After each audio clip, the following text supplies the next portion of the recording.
Beginner level से लेके advance level लोगों के लिए बहुत अच्छी है। Hi everyone, this side Radhika and I am very happy to share my experience with 88 piano code course by Ayush sir. तो बेसिकली मैंने ये कोर्स अपना ज्वाइन करा है लास्ट मंथ ही और काफी कुछ इस कोर्स से मुझे सीखने को मिला एज अ सिंगर। सो मैंने इसमें इसलिए सीखा क्योंकि मेरे के पियानो मेरी स्किल्स को थोड़ा एनहांस कर देगी। सो इसीलिए मैंने इसको लर्न करना चालू करा और इस बुक के बारे में जाना।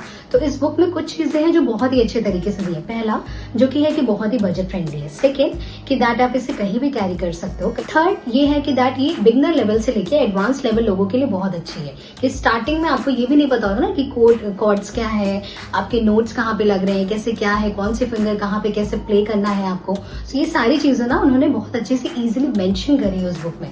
सो मैं हाईली रिकमेंड करती हूँ कि आप इस बुक को लीजिए और ट्राई करें क्योंकि मैंने काफी कम टाइम में बहुत कुछ सीखा है इस बुक से and I am really very happy with this. Thank you so much.